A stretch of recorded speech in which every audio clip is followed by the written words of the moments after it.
A la hora de presentar la memoria del curso 2020-21, estamos ante vosotros con la satisfacción de haber podido llevar a un buen fin del curso académico pasado, a pesar de que las dificultades evidentes de la pandemia.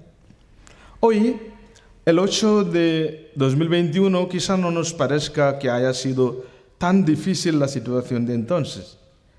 Y quizá dentro de 2 o más años nos parecerá real o nos costará creer lo que hemos vivido desde el 14 de marzo de 2020. Así pues, con esta memoria queremos recordar y reconocer con agradecimiento a todos los que han posibilitado la buena marcha del curso pasado, de un modo particular a los profesores y alumnos. En el pasado curso, el Estudio Teológico Agustiniano de Valladolid abrió sus puertas el 1 de septiembre del 2020 con la inscripción de matrículas para el nuevo año. La docencia del primer semestre se inició el día 14 del mismo mes, pero a diferencia de otros años, con el horizonte teñido de gris por las perspectivas duras de la pandemia y la consecuente restricción de los aforos, tuvimos que negar la admisión a muchos alumnos oyentes que deseaban recuperar la vida normal, así como también desistimos de toda actividad publicitaria para evitar cualquier posibilidad de contagio por un aumento del número de alumnos. Por consiguiente, arrancamos el curso con un número de alumnos estrictamente respetuoso con el aforo exigido. Por las mismas razones anteriores, la apertura oficial del curso también fue muy sencilla. Fue el 9 de octubre de 2020, con la Eucaristía de la fiesta de Santo Tomás de Villanueva, patrono de los estudios en la Orden de San Agustín. La celebración se desarrolló en 2 momentos en la tarde. En el primero, la Santa Misa fue presidida por el eminentísimo y reverendísimo señor don Ricardo, cardenal arzobispo de Valladolid, que estaba acompañado por su obispo auxiliar, por el decano de la Facultad de Teología del Norte de España, sede Burgos, así como por los profesores, alumnos e invitados. El aforo fue limitado y, siguiendo las directrices sanitarias, la celebración fue muy sobria. No obstante, el coro, formado por los agustinos profesos, nos hizo olvidar algo dichas limitaciones con sus cantos. En la homilía, las sabias exhortaciones del señor cardenal nos animaron a emprender un nuevo curso con empeño y dedicación a pesar de las circunstancias. El acto académico tuvo un aforo todavía más limitado. Tras la bienvenida por el padre director a las autoridades presentes, el padre Alexander Palliparamil, secretario, leyó la memoria del curso académico 2019-20. La lección inaugural corrió a cargo del doctor don Fernando Rodríguez Garrapucho con el título Europa, una realidad laica, la contribución de los católicos a la Unión Europea. El decano, José Luis Cabria, citando una exhortación del Papa Francisco a los docentes, nos orientó brevemente a cómo podíamos superar en este tiempo de pandemia las posibles limitaciones de la docencia. El presidente del acto académico, en ausencia de don Ricardo, fue don Luis Arguello, obispo auxiliar, que hizo solemnemente la apertura oficial del curso. Por las razones evidentes, no hubo el agape habitual después de la inauguración. Asimismo, por las restricciones de desplazamiento, tanto el padre general Alejandro Moral como el padre provincial Domingo Amigo no pudieron estar presentes.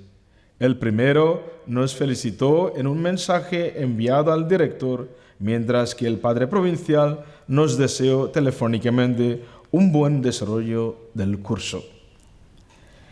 El curso 2020-21 contó con un número total de 89 alumnos en la sección oficial del centro. Por la situación particular de la pandemia, casi hemos visto reducido a 1/3 del alumnado habitual. La restricción de visados y viajes impidieron la llegada de algunos alumnos agustinos extranjeros, mientras que por la limitación de los aforos, los alumnos oyentes quedaron fuera. Otros, por los evidentes peligros de contagio, se desanimaron o propusieron sus planes de estudio para otro momento. Tampoco el alumnado de la DECA fue numeroso en comparación con otros años. No obstante, para facilitar a los alumnos de la DECA que se presentaron en este difícil momento, alternamos las clases presenciales con tutorías y clases virtuales. Así pues, en el ciclo institucional frecuentaron 49 alumnos ordinarios y 23 oyentes. Los 2 cursos de DECA tuvieron 6 alumnos en total, 3 alumnos en cada una de las secciones. En la licenciatura de Teología Fundamental, 6 alumnos asistieron a la docencia y otros 5 alumnos estuvieron elaborando su tesina de fin de carrera. 3 de ellos defendieron sus trabajos en el siguiente orden: Fray Elsin Osvaldo Sevilla Agustino, Aproximación al misterio del mal desde el pensamiento de Juan Luis Ruiz de la Peña, el 28 de octubre de 2020, Fray Nathaniel Namiab Bamlong Agustino, La credibilidad de Jesucristo en la apología de Juan Luis Vives, un estudio teológico fundamental de su obra La verdad de la fe cristiana. Don Alberto Jesús Rodríguez Sillero, seminarista, La existencia de Dios, una respuesta racional, diálogo desde la fe y la razón en Santo Tomás de Aquino. Con ellos son un total de 8 alumnos los que han conseguido la licenciatura en Teología Fundamental hasta ahora. Respecto al bachillerato en Teología, también los resultados de dichos exámenes fueron satisfactorios el año pasado. 4 alumnos se presentaron al examen final de grado de bachiller y fueron todos aprobados. En la sección de las lenguas bíblico-patrísticas y orientales, organizada por el profesor Alfonso Vives Cuesta, las consecuencias de pandemia fueron mayores, pues no solamente se redujo el número de alumnos por la pandemia, sino también algún curso no se dio por ausencia de algún profesor. A pesar de todo, 19 alumnos aprovecharon los siguientes cursos que se impartieron, a saber, egipcio, acadio y la literatura latina cristiana, mientras otros alumnos asistieron al latín y griego en sus 4 niveles en el cíclico institucional. En el segundo semestre, con las condiciones mejoradas, se ofreció el habitual seminario del Instituto Bíblico y Oriental en la área de las fuentes orientales de Biblia. El seminario con el título Atenas y Jerusalén, Principios filosóficos de la sabiduría cristiana, lo ofrecimos tanto en modo presencial como online, aprovechando las instalaciones del centro. Como experiencia nueva, nos dio mucha confianza para ofrecer otras actividades virtualmente en un futuro de modo más regular. Participaron en él un total de 16 alumnos en los 2 formatos, siendo la mayoría en la modalidad online. En cuanto a nuestro claustro de 41 profesores, el año pasado se jubiló el padre Jesús Gutiérrez Herrero Agustino, que impartía las clases en la licenciatura de Teología Fundamental. El padre Jesús ha sido profesor en la sección de máster desde sus comienzos en 2013. A él nuestro profundo agradecimiento y cariño. No hubo en el año nuevas incorporaciones al claustro de profesores. Hay que destacar, eso sí, que uno de nuestros profesores y hermano agustino, el padre Nolasco Pascual Zuamba, defendió su tesis doctoral en la Universidad Eclesiástica San Damaso de Madrid con el título De Unitate Ecclesiae in the Anti-Donastic Writings of St. Augustine, Relevance for Ecumenism Today, traducido a nuestro idioma, de la unidad de Iglesia en los escritos antidonatistas de San Agustín, relevancia por ecumenismo hoy. Fue el 11 de junio de 2021. Queremos felicitarle de todo corazón dicho logro y le deseamos muchos éxitos en su vida académica, también por su ejemplo a los profesores que él y su comunidad cuida. El día 11 de junio de 2021, el Estudio Teológico Agustiniano celebró la clausura del curso académico 2020-21. Junto con la graduación de los alumnos que terminaron el bachiller de teología, se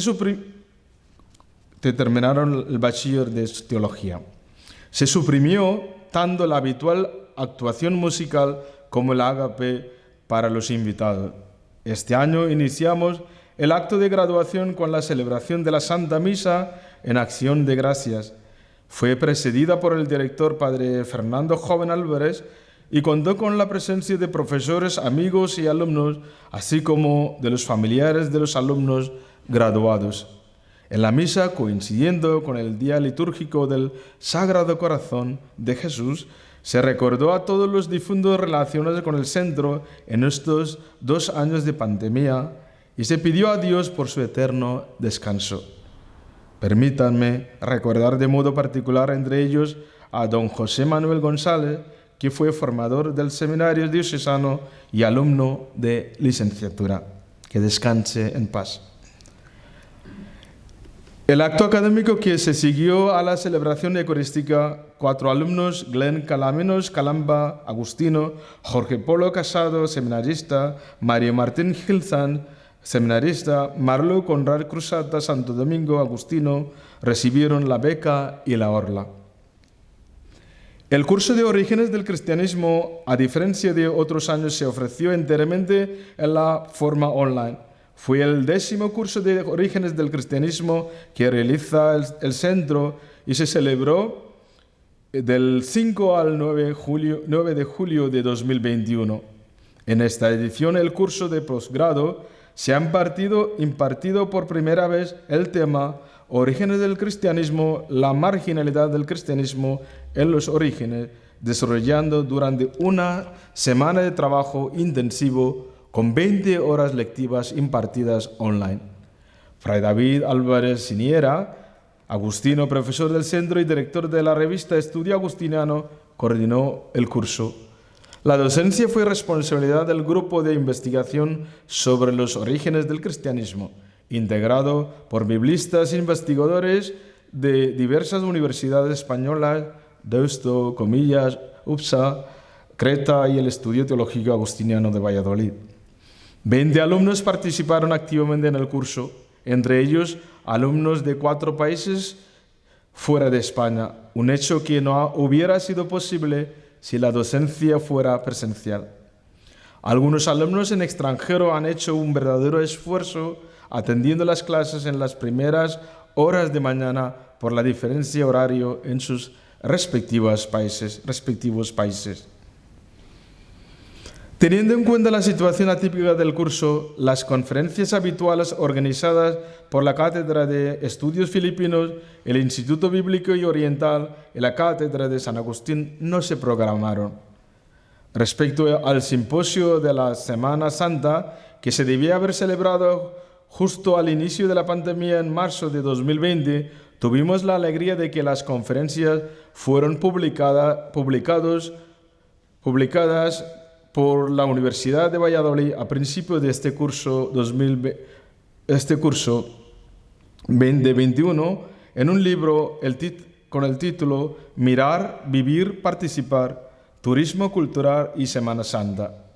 El libro, editado por la profesora Pilar Panero de la Universidad de Valladolid, recoge varias contribuciones de profesores del centro como don Narciso Lorenzo Leal y el propio padre director Fernando. Después de las vacaciones de Pascua y con las condiciones sanitarias mejoradas, con la ayuda de las vacunas empezamos a tener alguna actividad otra vez en el aula magna.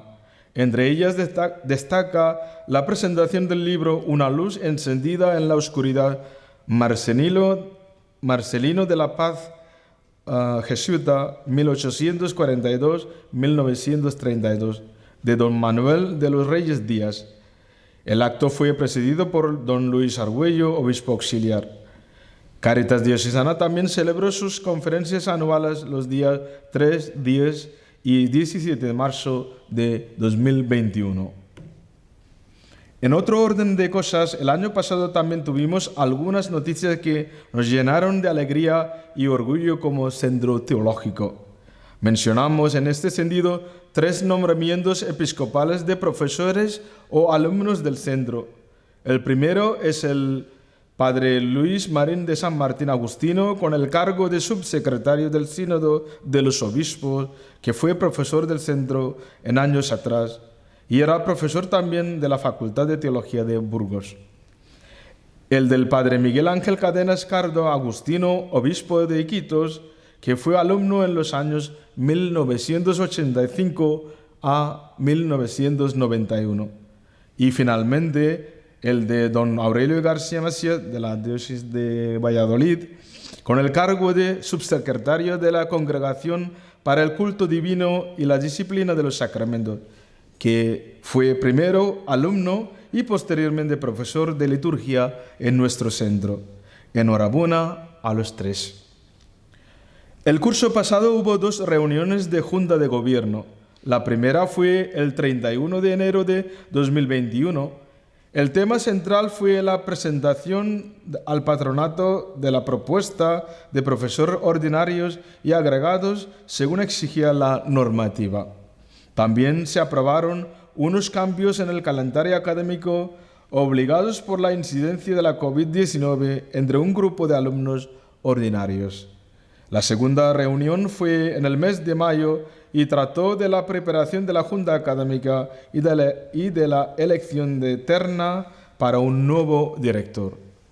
Abordó además los habituales temas del calendario y programación del siguiente curso. La Junta Académica tuvo lugar el 29 de mayo de 2021.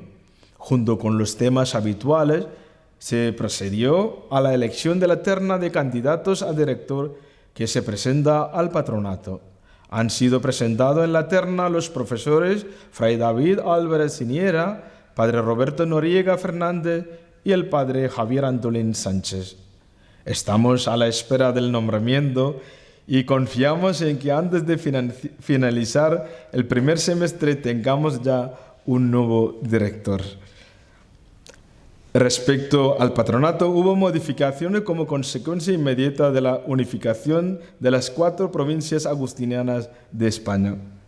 La presidencia del patronato corresponde al prior general de la Orden de San Agustín y el primer vicepresidente, el arzobispo de la Archidiócesis de Valladolid.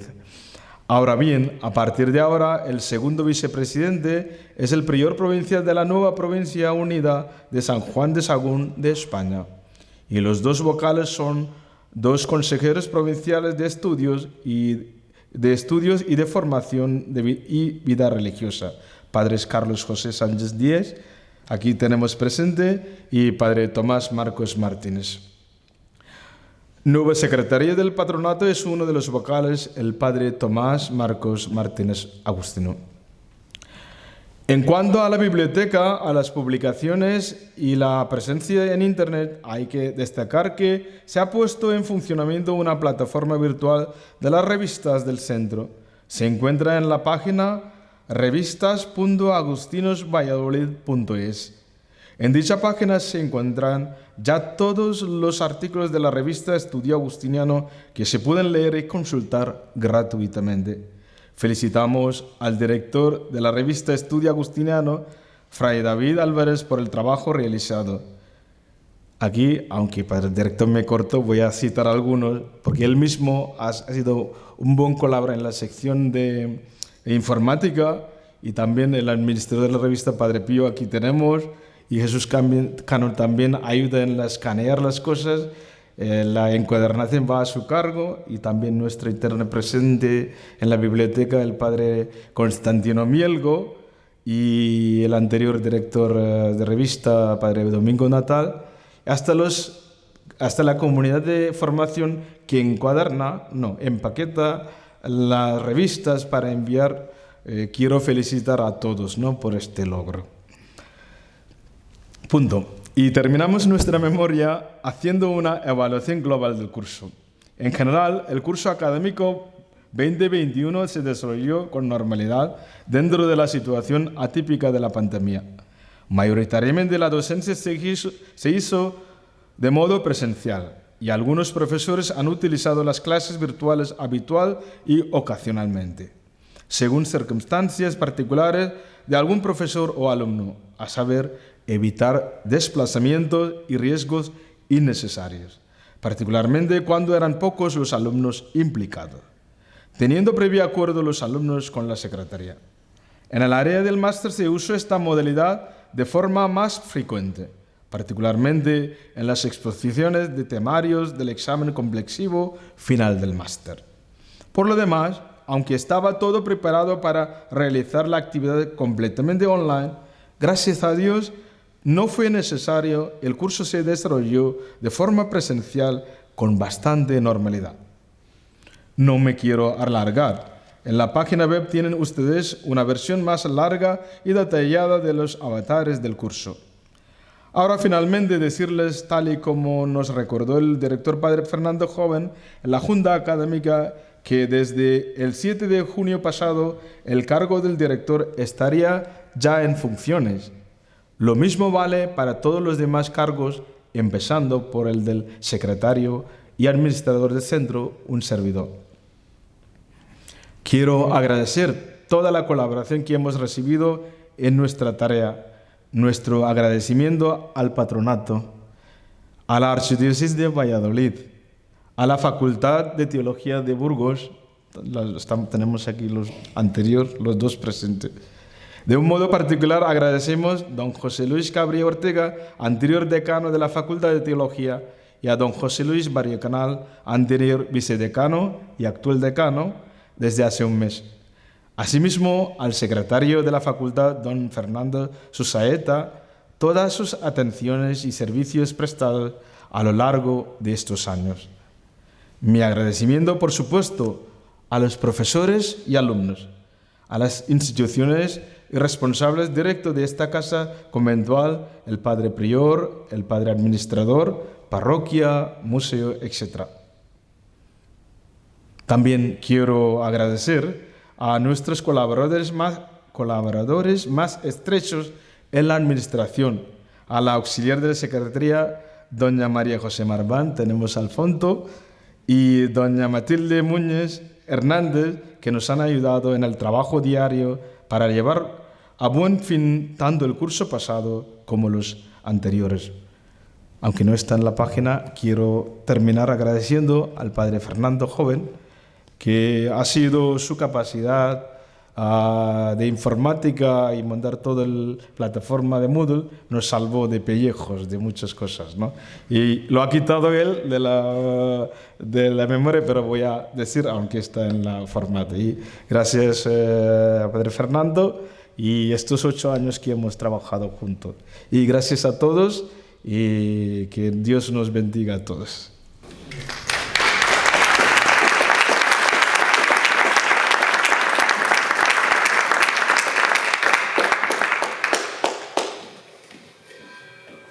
Muchas gracias al padre secretario y administrador, al padre Alexander, por su trabajo, no solo ahora en la memoria, sino a lo largo de todo el tiempo, en estos 8 años. Bien, pasamos a la lección inaugural.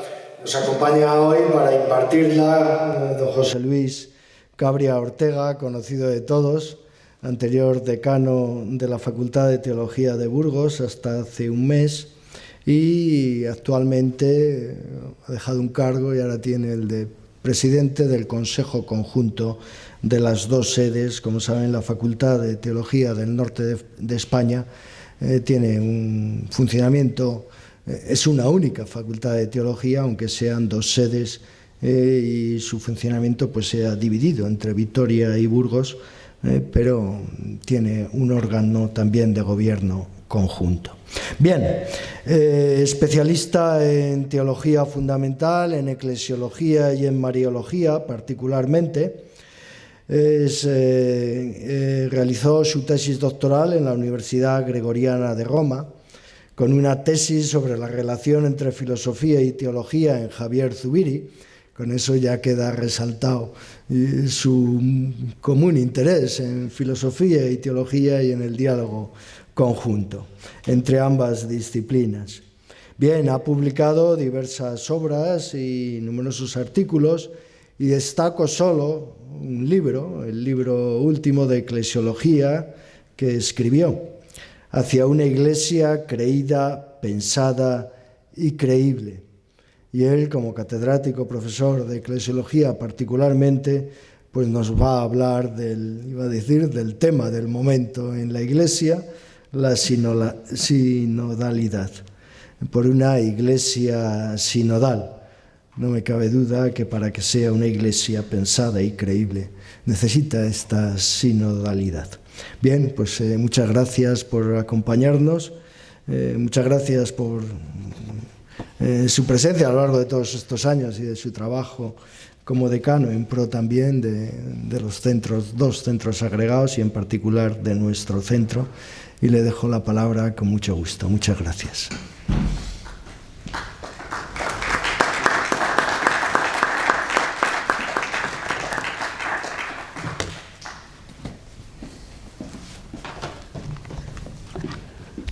Pues muy buenas tardes a todos, un saludo muy cordial al cardenal don Ricardo Blázquez, predecesor en las funciones de enseñar eclesiología. Cuando yo era estudiante, era profesor en Salamanca de esta materia y alguno de sus libros, sobre todo el libro de la eclesiología del Vaticano II, pues tuve la suerte y el honor de leer en alguna ocasión. Y después, cuando he sido profesor, también consultarlo en una ocasión más. Consejero provincial, José Luis Barbenal, Padre Fernando, gracias por la presentación, Alex, claustro de profesores, alumnos y todos los que se dignan acompañarnos en esta fiesta.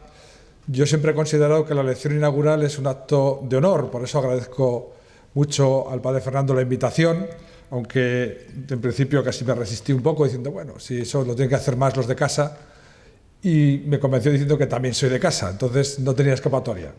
El tema viene enunciado, como ha dicho él, casi anticipándonos a lo que va a pasar mañana en Roma. Y va a pasar mañana en Roma y luego va a estar durante estos años, que es estar en una iglesia en estado de sínodo.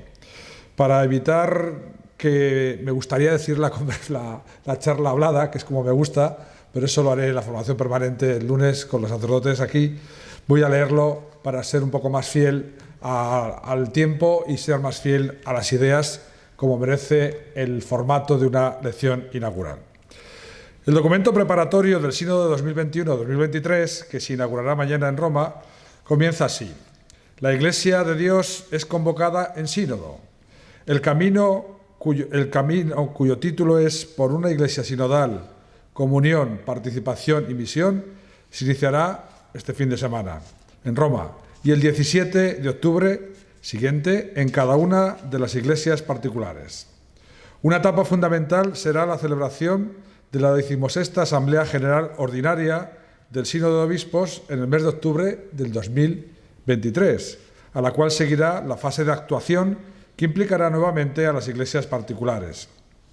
Con esta convocatoria, el Papa Francisco invita a toda la Iglesia a interrogarse sobre un tema decisivo para su vida y su misión.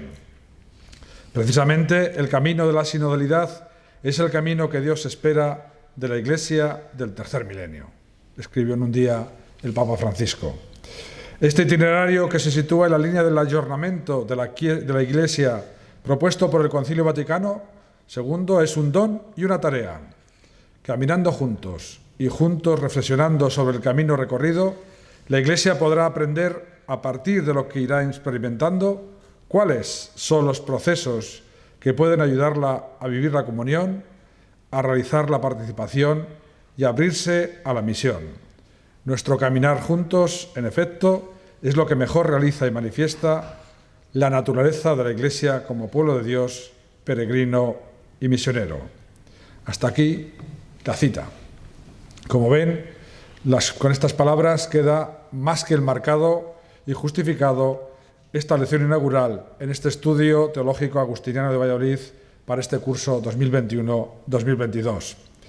Un sínodo que, según la formulación, a partir del reglamento del motu propio de la Carta Apostólica Episcopalis Communio del 2018, por el cual se cambia el reglamento y sustituye de algún modo a la solicitud apostólica de Pablo VI sobre los sínodos de obispos, ¿no?, que se realizará en la novedad propuesta en varias fases: diocesana, nacional, continental y universal, con el fin de implicar a todo el pueblo de Dios en la participación activa del mismo, para que de este modo se identifique como miembros de una iglesia sinodal y todos se sientan una comunidad de cristianos que caminan juntos y se saben invitados a pensar y a comprender a la iglesia entera en clave sinodal.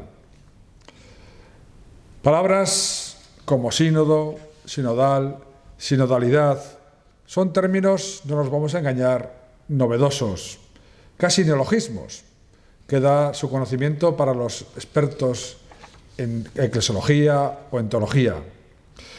Decía con cierta ironía el profesor de eclesiología de la Universidad Gregoriana, padre Darío Vitali, que la sinodalidad es una palabra, cito, de la que poco o nada se entiende en el lenguaje corriente, pero que está muy de moda en la Iglesia. Y como todas las palabras de moda, está sometida a usos y abusos de cualquier tipo.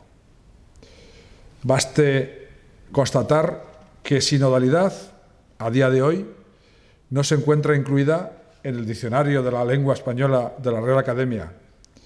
Y mirando más hacia atrás, más hacia dentro de la Iglesia, tampoco la palabra sinodalidad aparece en los textos del Concilio Vaticano II, sínodo sí, como tampoco figura en muchos de los tratados de eclesiología de épocas no tan lejanas, que se inclinaron, entre casi los que me incluyo, más por los términos colegialidad y afecto colegial.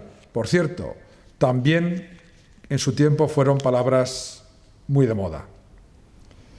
Esas palabras que como tales tienden a convertirse en palabras talismán o en palabras, entre comillas, mágicas, que dado su uso popular acaban por significar tantas cosas que no queda más remedio que preguntar, por ejemplo, a quien la utiliza: cuando tú dices sinodalidad o colegialidad, ¿qué entiendes por ello?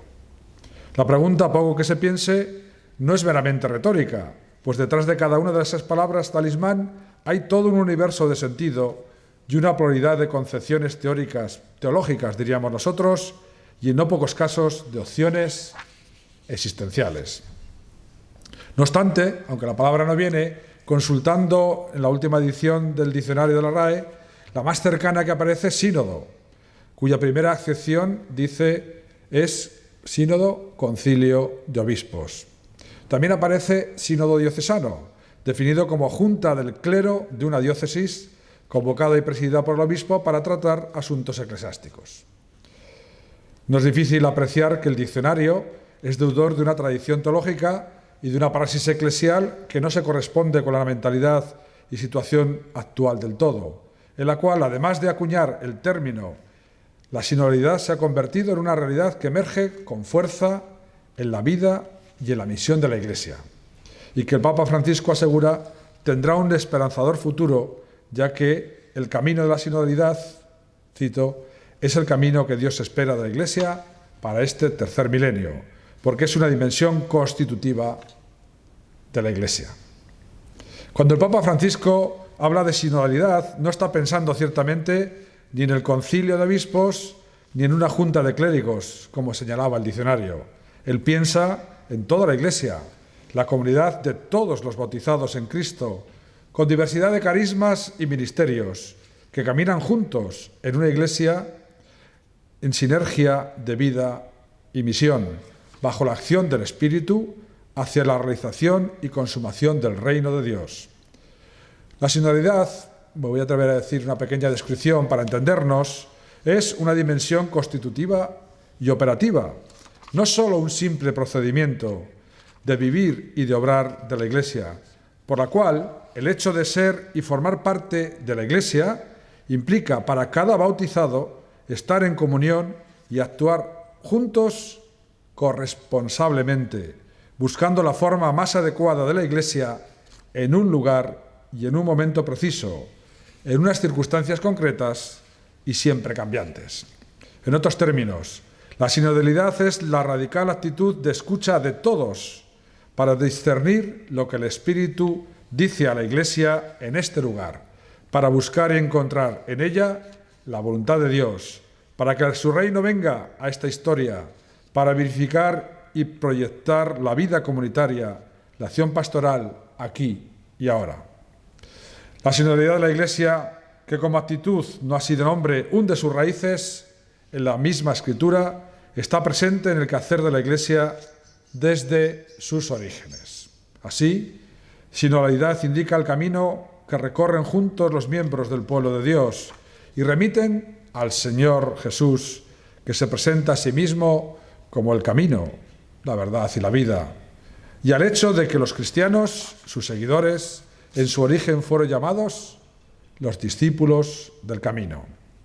Y como praxis, el testimonio más explícito de la sinodalidad en ejercicio de la Iglesia naciente lo hallamos en el así llamado Concilio de Jerusalén, que nos narran Hechos de los Apóstoles 15.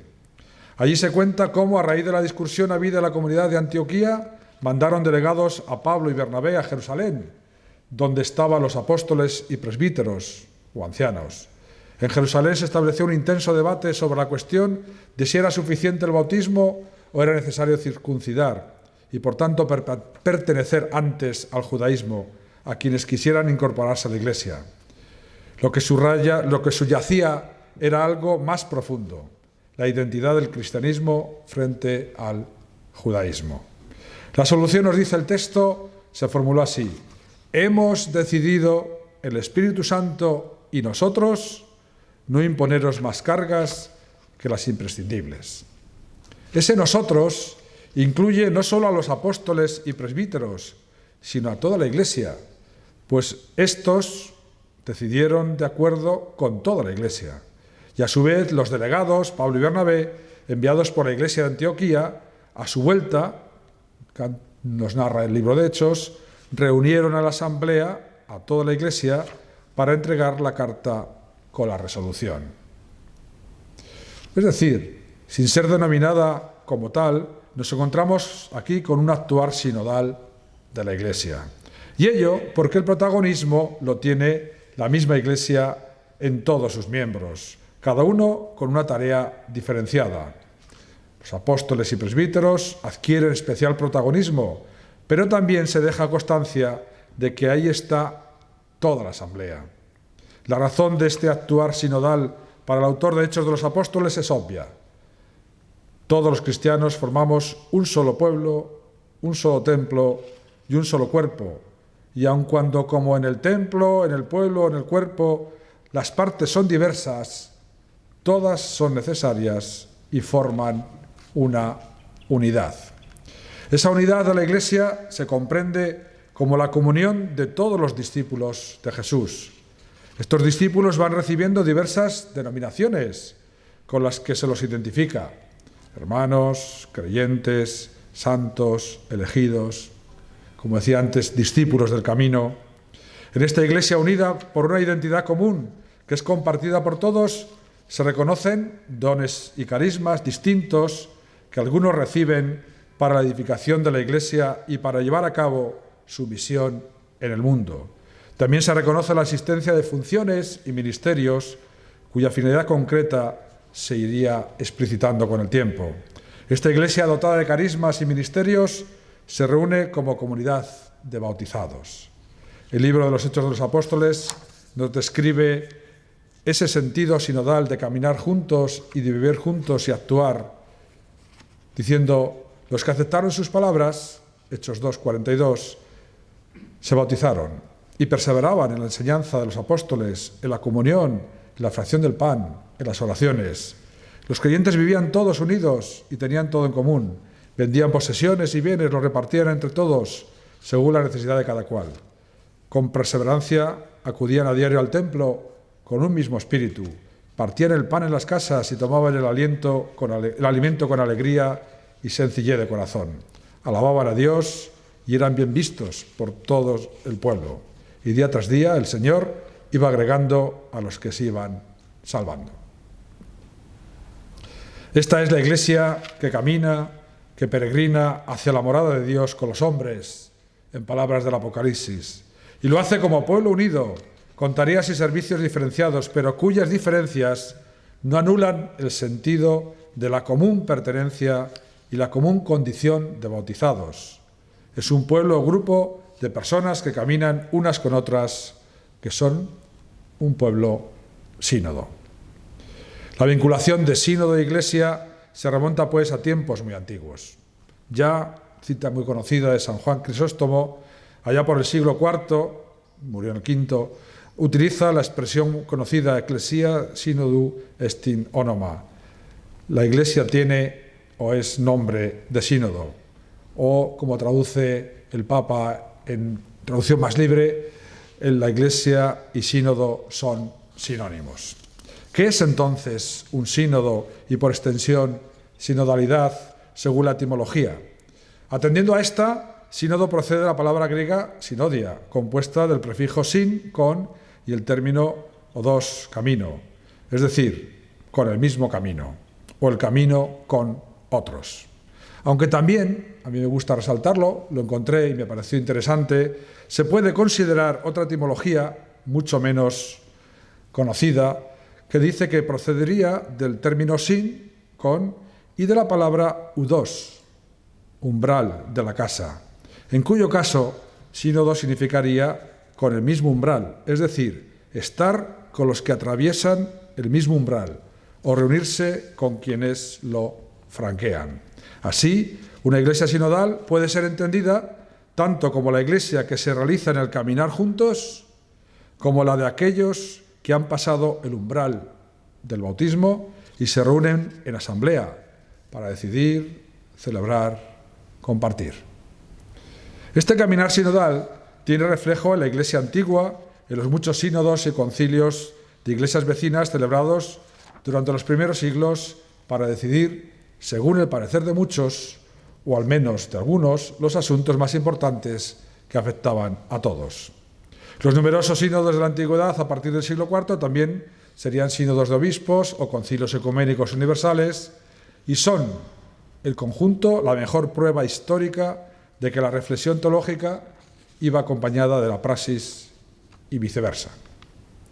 Con el correr de los siglos se fue reduciendo la dimensión sinodal a la jerarquía de la Iglesia, quedando al margen los laicos y en gran medida, cuando no participaban de la ordenación sacerdotal, también los religiosos.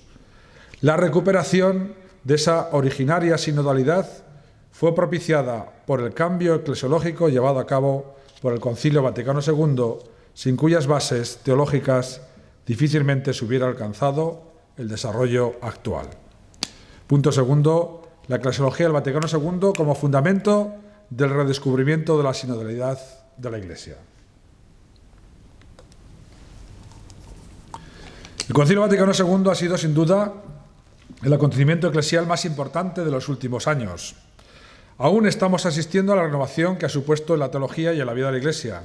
Uno de sus aspectos más destacados fue la renovación eclesiológica, es decir, la comprensión de la Iglesia desde la teología. El texto fundamental es Lumen Gentium. El concilio supuso todo un giro eclesiológico comparable al giro copernicano en física. Dicho giro está en la base de los importantes cambios del actuar de la Iglesia. Uno de ellos, y no menor, es, como consecuencia, la sinodalidad. Dice un texto de la Comisión Teológica Internacional, cuyo título es La sinodalidad en la vida y en la misión de la Iglesia. La Constitución dogmática Lumen Gentium ilustra una visión de la naturaleza y misión de la Iglesia como comunión en la que se esbozan los presupuestos teológicos para una pertinente restauración de la sinodalidad. Pues a esos esbozos es a los que me voy a referir a continuación brevemente. Primero, la Iglesia, sacramento de comunión. Acudir a la génesis de la Constitución Vaticana sobre la Iglesia Lumen Gentium ayudará a entender un poco mejor el alcance de lo que se ha denominado giro eclesiológico. Pues los debates en torno a lo que llamó en principio el esquema de Iglesia y finalmente Lumen Gentium aclaran esos cambios. De esta apasionante historia me voy a fijar en unos aspectos. En primer lugar, podemos señalar la aplicación a la Iglesia de la categoría bíblica misterio, en sustitución de una que se había propuesto más académica, que era naturaleza de la Iglesia. Misterio en sentido bíblico no es solo algo desconocido, sino que remite a Dios, un Dios que en su insondable y profunda y libre disposición se da a conocer, se revela, y ese desvelarse lo realiza en la historia. Esta historia se convierte así en historia de salvación, dentro de la cual se halla inserta la Iglesia y adquiere sentido su misión.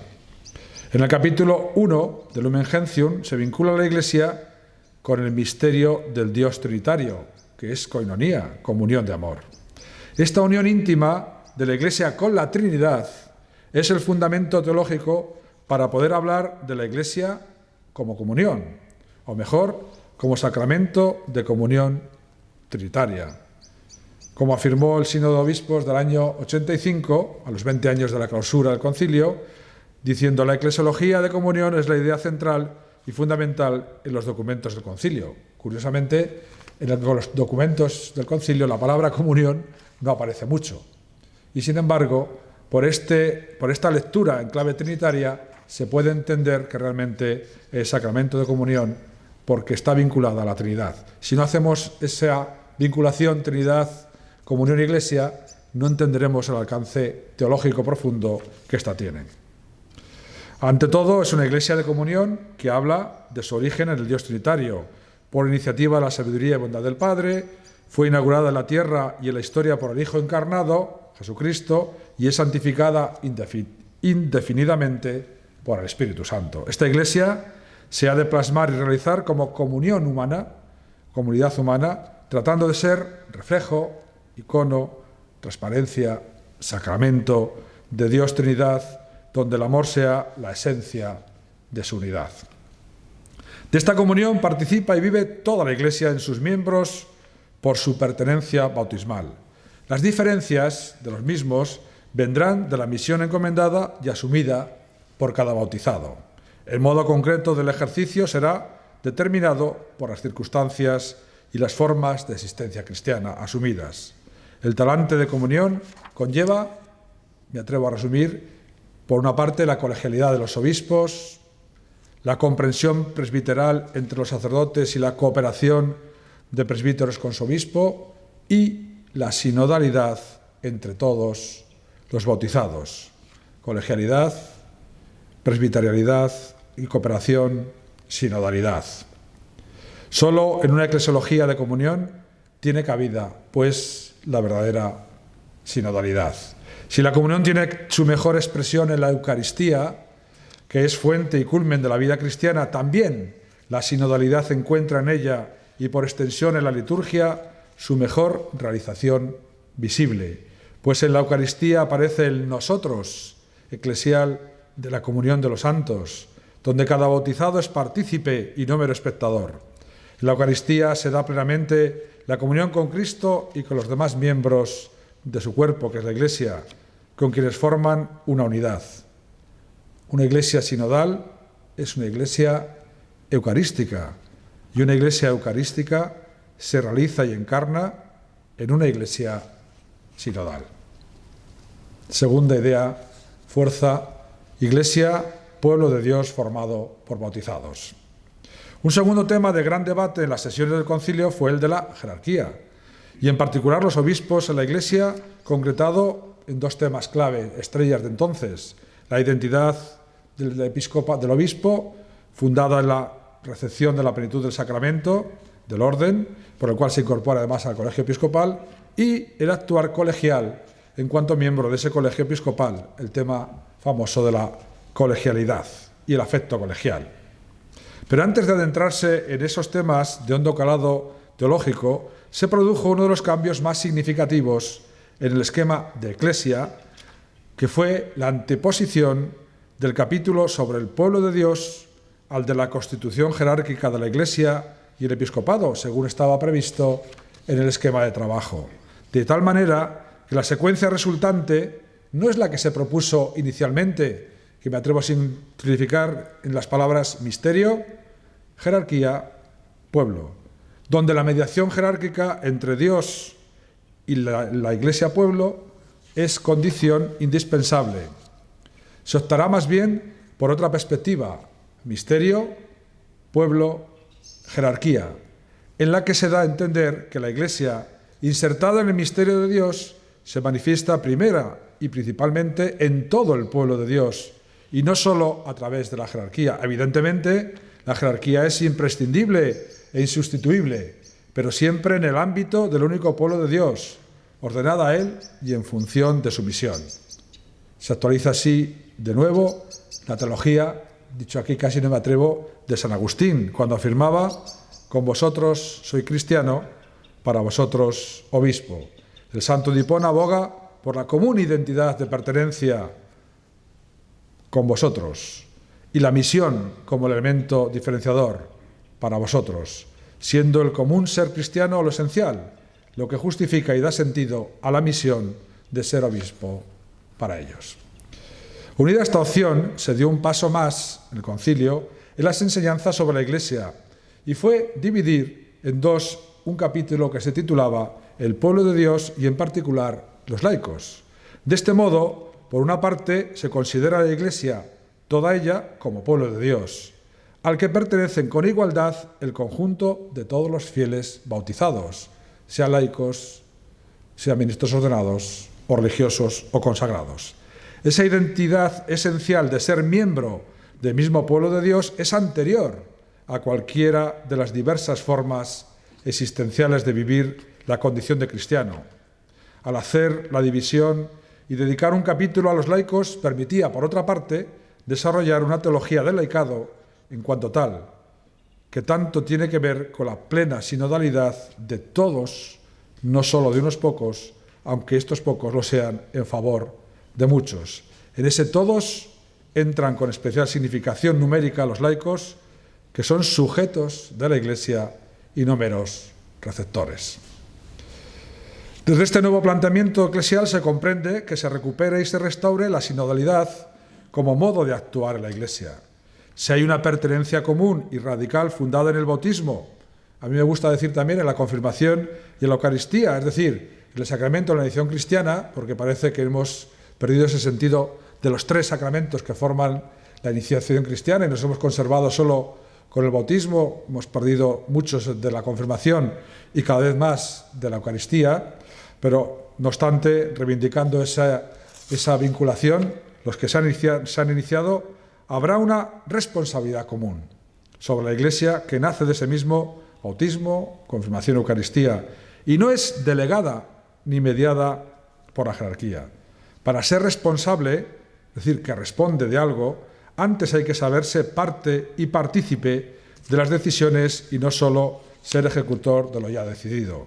Cada cristiano es, pues, un sujeto libre y corresponsable en una Iglesia sujeto, ella misma, que es la que actúa sinodalmente. Por ello no es el estilo democrático ni el consenso o el pacto de mayorías el que rige para la sinodalidad, sino, en latín, el in unum convenire, llegar a la unidad, porque una es la Iglesia que actúa como uno solo y como un solo sujeto y no como la suma de sujetos individuales. Este matiz es importante porque siendo el pueblo de Dios la Iglesia sujeto, ella es la que obra sinodalmente. Ella se pondrá a la escucha de todos para discernir, en esta frase que se oirá muchas veces, el Espíritu Santo, el Espíritu de la verdad, lo que dice, citando el Apocalipsis 2:7, a las iglesias. Lo que el Espíritu dice a las iglesias en este lugar. Escuchar al Espíritu para buscar y encontrar en ella la voluntad de Dios, para que su reino venga al corazón de esta historia que tiende hacia la consumación. Una iglesia sinodal, pues, es una iglesia de la escucha, la búsqueda de una decisión. Discernimiento es una palabra clave, no voy a hablar del discernimiento porque me ocuparía tiempo. Decisión, discernimiento, ¿por medio de qué? De la participación y la escucha de todos los miembros, lo cual permite reconocer la diversidad de carismas y ministerios, dentro de los cuales está el servicio específico del ministerio eclesial jerárquico para la identidad de la fe y la unidad de la comunión. La sinodalidad, por tanto, es la convergencia y la simbiosis del principio fraternal, todos hermanos cristianos, y del principio ministerial, en representación de Cristo y en nombre de la Iglesia y de quienes han recibido el sacramento del orden, en una sinergia del conjunto de todo el pueblo de Dios. La sinodalidad de la Iglesia se convertirá así en una piedra de toque tanto para el laico, para los religiosos y para los ministros ordenados. Para los laicos y religiosos porque es una llamada a tomar conciencia del sacerdocio común, de la participación en el oficio sacerdotal, profético y real de Jesucristo, de la riqueza de los dones jerárquicos y carismáticos, de su vocación de fiel cristiano, se ha consagrado asumiendo la secularidad. Y para los ministros ordenados es una piedra de toque porque descubre lo que significa estar al servicio de enseñar y confirmar en la fe desde el abajamiento. Frente a la imagen tan frecuente de ver la Iglesia como una pirámide en la cual lo superior y más elevado está ocupado por la jerarquía, el Papa Francisco propone dar la vuelta a esta metáfora para señalar cómo se ha de entender el ministerio jerárquico de la Iglesia, a lo que contribuye decididamente la sinodalidad. No me resisto a leer un texto pequeño o largo, pero da una imagen muy bonita, muy gráfica de dar la vuelta a la pirámide. Dice así: la sinodalidad, como dimensión constitutiva de la Iglesia, nos ofrece el marco interpretativo más adecuado para comprender el mismo ministerio jerárquico. En el interior de la Iglesia, nadie puede ser elevado por encima de los demás. Al contrario, en la Iglesia es necesario que alguno se abaje para ponerse al servicio de los hermanos a lo largo del camino. Jesús ha constituido a la Iglesia poniendo en su cumbre al colegio apostólico, en el que el apóstol Pedro es la roca, aquel que debe confirmar a los hermanos en la fe. Pero en esta Iglesia, como en una pirámide invertida, la cima se encuentra por debajo de la base. Por eso, quienes ejercen la autoridad se llaman ministros, porque según el significado originario de la palabra, son los más pequeños al servicio de todos. Bonita reflexión. Tercera idea, una Iglesia misionera por naturaleza, principio de sinodalidad. Otro de los factores que contribuyeron a formar el humus sobre el que se cimienta el Concilio Vaticano II fue el llamado movimiento misionero de mediados del siglo XX. Aunque la práctica misionera se remonta a los orígenes mismos de la Iglesia y al mandato de Jesús, id al mundo entero, id y haced discípulos, la Iglesia ha sido siempre misionera. El impulso misionero ha acompañado en todo momento a la Iglesia. Toda la comunidad cristiana, toda comunidad religiosa y todo cristiano está llamado a la misión. No importa lo joven o pequeña que sea una iglesia o una comunidad. Tampoco importa cuál sea la condición del cristiano, laico, ministro ordenado o consagrado, pues queda ampliado el abanico de los agentes de la misión que durante siglos había sido puesta en manos solo de sacerdotes y de órdenes religiosas. El Concilio Vaticano II asumió con firmeza la reflexión sobre la misión de la Iglesia dentro del marco de una Iglesia que es la comunidad de iglesias. Recuérdese el texto de Lumen Gentium y sobre todo el decreto Ad Gentes Divinitus, que es la carta magna de la misionología contemporánea, al que hay que añadir otros documentos papales como son Evangelii Nunciandi, Redentoris Missio de Evangelii Nunciandi de Pablo VI, Redentoris Missio de Juan Pablo II y Evangelii Gaudium y Fratelli Tutti del Papa Francisco.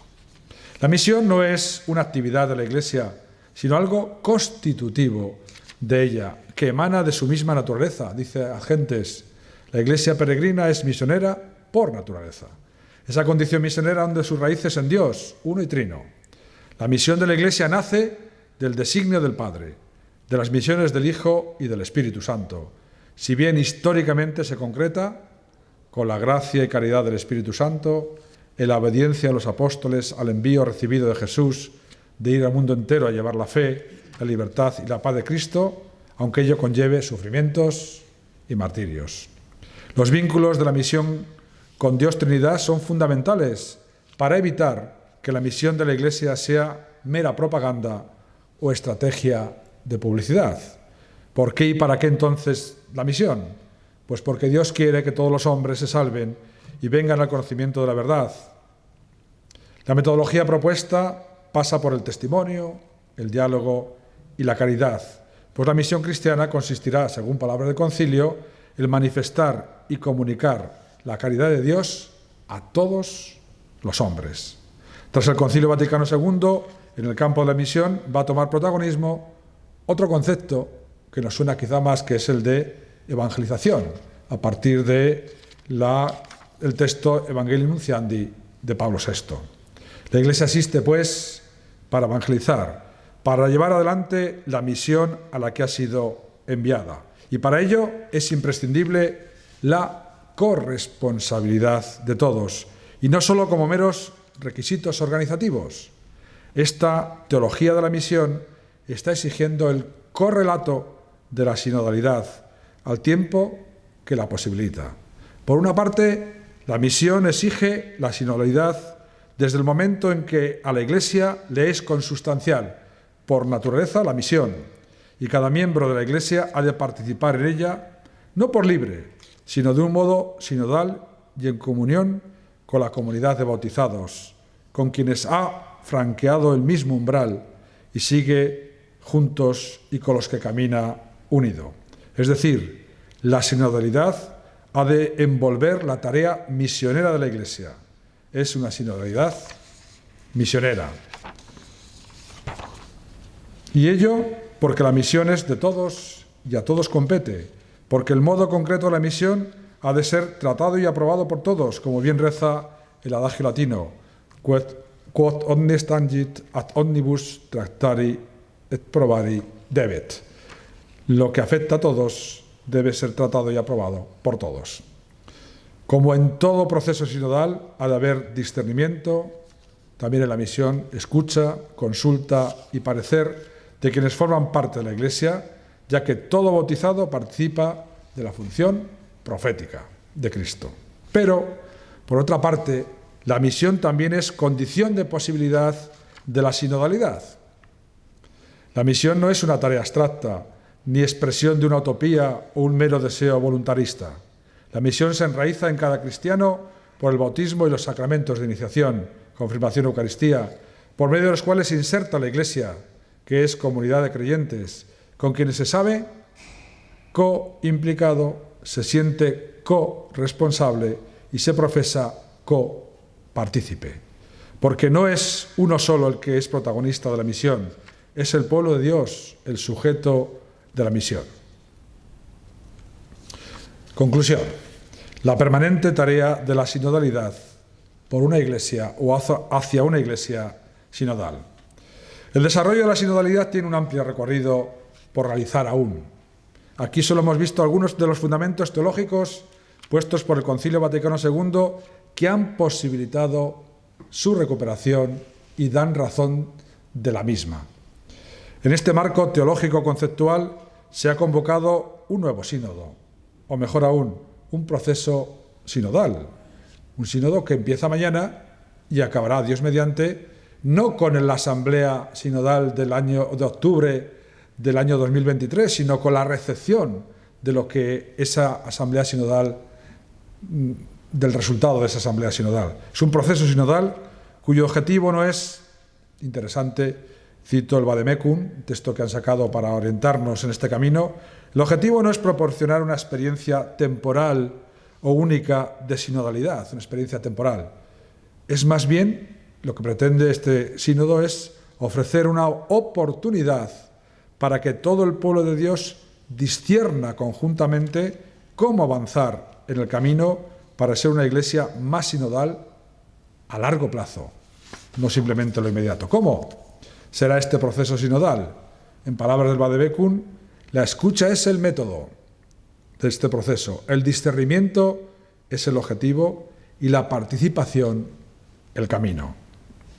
No obstante, conviene aclarar que este proceso no puede entenderse adecuadamente desde una perspectiva sociopolítica y mucho menos como una mera estrategia, sino que es ante todo una realidad espiritual, es decir, fruto del Espíritu de Jesús que habita en su Iglesia y conduce a sus miembros, lo cual conlleva todo un proceso también de conversión. Conversión personal, conversión pastoral, conversión eclesial. Por ser una realidad espiritual, solo iluminados por la palabra de Dios y unidos en la oración, es como podremos discernir los procesos para buscar la voluntad de Dios y seguir los caminos a los que Dios nos llama, hacia una comunión más profunda, una participación más plena y una mayor apertura para cumplir nuestra misión en el mundo, citando de nuevo Vademecum. Dicho con otro lenguaje más sugerente, que lo tomo de ese texto del discurso del Papa Francisco en el inicio del Sínodo de Jóvenes del año 18 y que se recoge también en el documento preparatorio para este sínodo.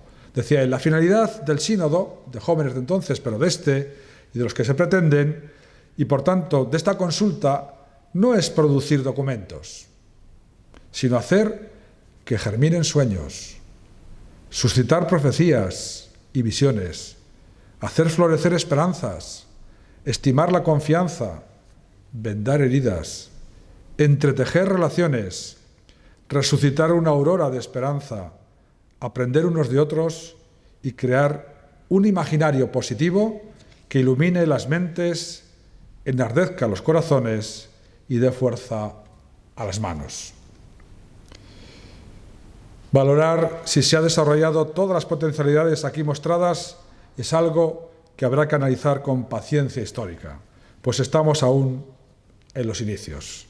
Confiemos que el talante sinodal de la Iglesia se convierta en una dimensión estable y permanente de su ser y de su actuar. A ello hemos sido convocados en este sínodo que mañana empieza por una Iglesia sinodal. Está en juego, lo digo de verdad, mucho de nuestra credibilidad como Iglesia. He dicho.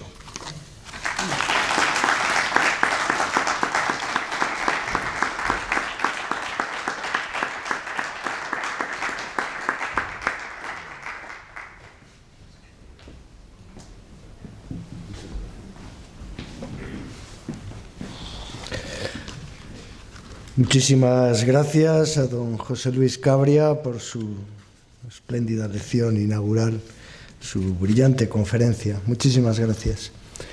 A continuación, pues, entramos en la última fase de este acto académico. En primer lugar, quiero darle la bienvenida y la palabra de un modo particular al nuevo decano de la Facultad de Teología de Burgos, a don José Luis Barrio Canal, anterior vicedecano. Ha estado aquí en diferentes ocasiones. Desde hace un mes pues ha tomado bajo su espalda su responsabilidad el decanato, la dirección de la Facultad de Teología de Burgos. Muchas gracias por estar entre nosotros y tiene la palabra.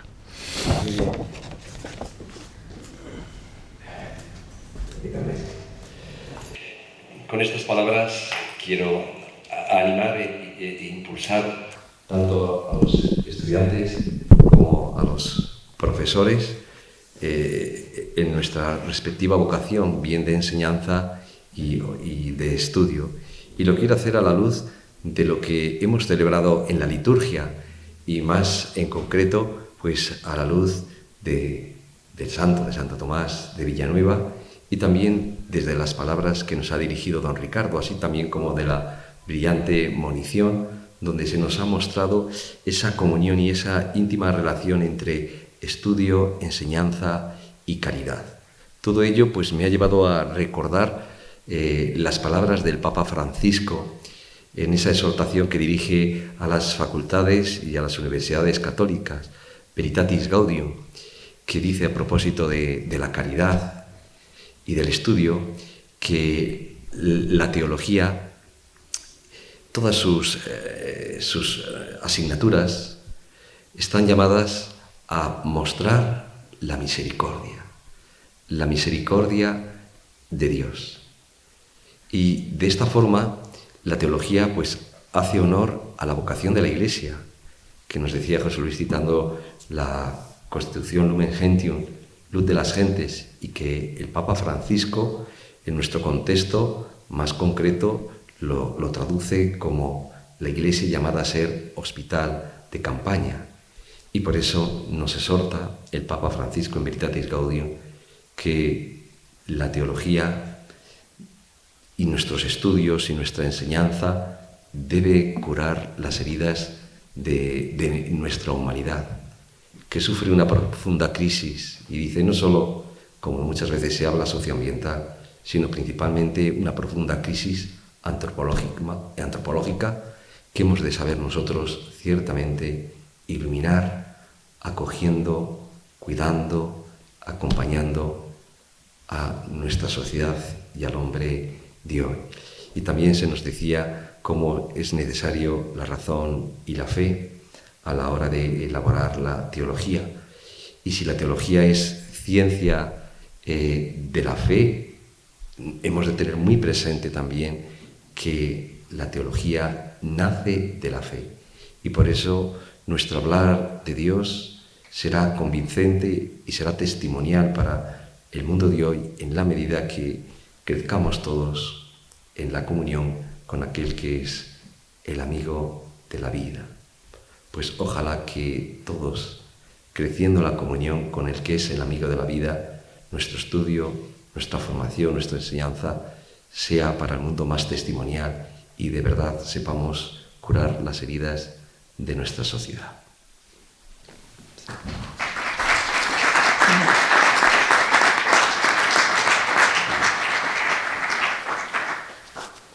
Muchas gracias, don José Luis.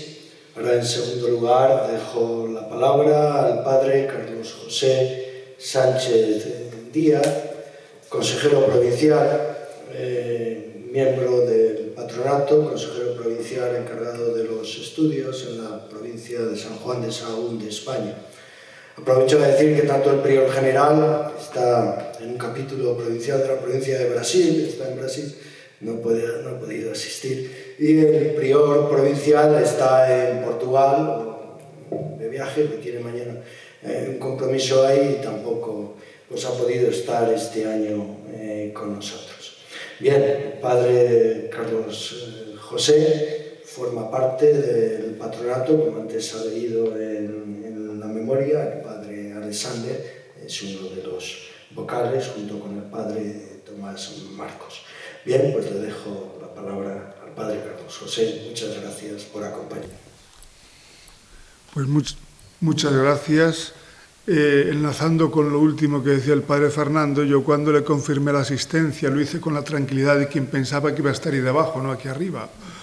Pero resulta que el padre provincial ha tenido que salir a Portugal y hoy está en Lisboa. Entonces ya, pues en primer lugar, transmitirles un saludo de su parte, tanto a los profesores como a los alumnos, y sus mejores deseos de que este curso pues realmente sea un curso fructífero y un curso en que realmente pues lleve al conocimiento de la teología. Y por mi parte, pues insistir un poco en lo que ya se ha dicho. Creo que ya, gracias a Dios, este curso podemos estar más tranquilos respecto a la pandemia, con menos sobresaltos, esperemos, y por tanto nos podemos centrar en lo esencial, en lo que es el meollo de un centro teológico, que es en el estudio profundo de la teología. No un estudio superficial, sino profundo, un estudio intelectual, pero también, siguiendo la línea agustiniana, un estudio cordial, es decir, de amor a esas verdades que estamos estudiando, de identificación con esas verdades que estamos estudiando, es decir, con entrega de nuestra mente y de nuestro corazón a la teología, porque sabemos que cuando realmente pues estudiamos con esa fe profunda la teología, con esa honradez intelectual la teología, pues es una forma de conocer más a Cristo y amarlo más, y de eso se trata, de conocer a Cristo y amarlo más para predicarlo mejor y llevar su mensaje al mundo de hoy. Y esta es la gran tarea del teólogo y la gran misión, que a veces, pues entre las materias algunas se puede hacer un poco más dura y tal, pero lo fundamental es que se llegue a un pleno conocimiento en la medida de lo posible para enriquecernos personalmente a nosotros, para realmente amar a Cristo, amar a su Iglesia y para servir a la Iglesia, a los hombres de hoy, anunciarles este Evangelio que tenemos, que es un gran tesoro. No podemos quedarnos nosotros solo con él, tenemos que difundirlo por amor a Dios y por amor a los hombres. Entonces, que tengáis un buen curso y que sea un curso verdaderamente fecundo.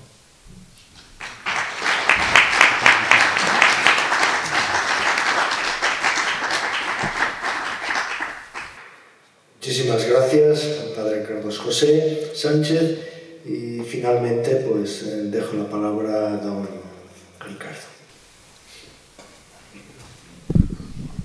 Yo ya hablé bastante en la celebración, pero quería con 3 palabras expresar mis sentimientos. Palabra, en primer lugar, memoria. En segundo lugar, gratitud. Y en tercer lugar, esperanza. Yo agradezco lo que en la memoria del curso pasado el secretario nos ha ido presentando. Yo lo seguía también con gratitud, como en medio de las dificultades sobreañadidas en el curso pasado por la pandemia, se ha llevado adelante estas actividades. Gracias por ello. Y al comenzar un nuevo curso, quiero expresar también mi esperanza. Una esperanza, como terminamos de escuchar magníficamente profesor Cabria, una esperanza que este año va a tener un contenido particular, que es justamente la reflexión, el estilo, la búsqueda de lo que significa esa palabra talismán a veces, sinodalidad en la Iglesia. Muchas gracias por ello y buen curso.